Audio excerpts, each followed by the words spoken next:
Na primeira epístola do apóstolo Pedro, no capítulo 4, versículo 13, nos diz: Mas alegrai-vos no fato de serdes participantes nas aflições de Cristo, para que também, na revelação da sua glória, vos regozijeis e alegrareis. Com essa leitura bíblica, eu me dirijo a cada um de vocês para falar a alegria de sofrer como cristão. Meus queridos, se você perguntar a qualquer pessoa em perfeitas condições se ela aprecia a dor ou se gosta de sofrer, a resposta certamente será não. Ninguém aprecia infortúnios, nem mesmo os cristãos mais verdadeiros. Todavia, diferentemente dos incrédulos, aqueles que conhecem ao Senhor encaram o sofrimento de uma maneira peculiar. Ao experimentar a dor, o crente fiel não é levado ao desespero e à perda do sentido da vida,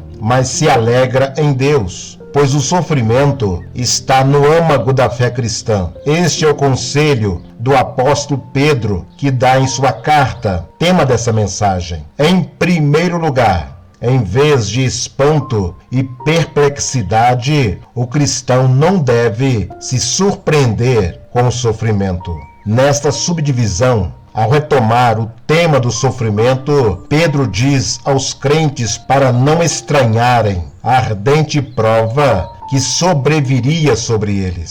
A expressão ardente, como se passando pelo fogo, evidencia que não era um infortúnio qualquer, mas um processo doloroso de provação. A mensagem subjacente é que os discípulos de Jesus não devem se surpreender com o sofrimento, mas tê-lo como algo certo na vida. Consequentemente, o legítimo ensino bíblico rejeita as teologias triunfalistas que negam as provações e profetizam somente as bênçãos materiais sobre a vida dos cristãos. Embora os salvos sejam verdadeiramente abençoados por Deus com as bênçãos celestiais, como nos diz o apóstolo Paulo em Efésios 1:3, no plano terreno estamos sujeitos a uma série de perdas e infortúnios, como perseguições sociais, como doenças, como crises emocionais, como desemprego e outros afins, conforme 1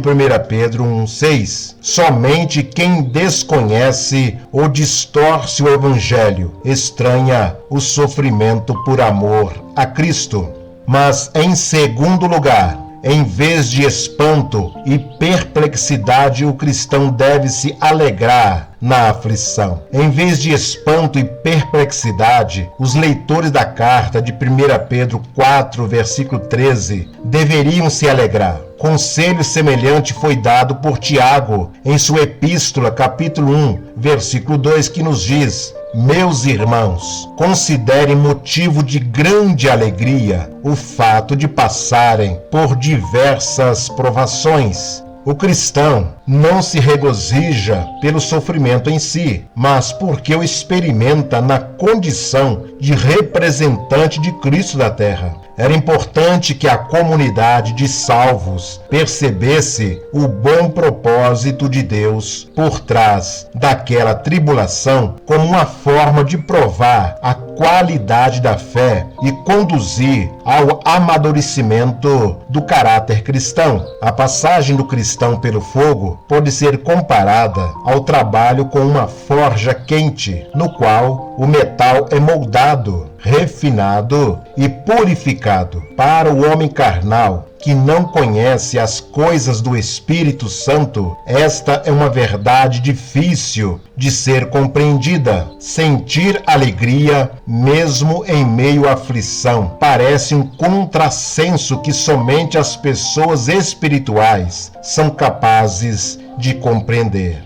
É que a alegria cristã independe das circunstâncias e do nosso estado emocional. Ela decorre da presença do Espírito que habita no interior de cada crente. É uma dimensão do fruto do Espírito. Mesmo perseguido e preso, o apóstolo Paulo alegrou-se em Deus cantando. Atos 16, do 22 ao 23. O homem sem Deus, para quem o propósito da vida é a felicidade e o bem-estar, quando o sofrimento chega, perde completamente o sentido de sua existência. Enquanto isso, o salvo em Cristo Jesus, embora não deseje a dor, sabe que cedo ou tarde ela aportará em sua vida. Mais importante, somos sabedores que Deus caminha conosco dentro da fornalha da vida. Mas, em terceiro lugar, em vez de espanto e perplexidade, o cristão deve se alegrar diante da perseguição, pois, além desta ser uma forma de participar das aflições de Cristo, também haveriam de se regozijar na revelação da sua glória. 1 Pedro 4,13. Ou seja, quando Jesus Cristo voltar, inspirado pelo Espírito Santo, Pedro está dando tanto um consolo quanto uma garantia aos leitores de sua carta. Aquele que se alegra com Cristo na dor, haverá de se alegrar muito mais na sua glória. Quem sofre com ele na perseguição, reinará com ele na glorificação. Palavra do apóstolo Paulo a Timóteo em 2 Timóteo 2, versículo 12. O apóstolo Paulo confirma essa verdade com a sublime declaração: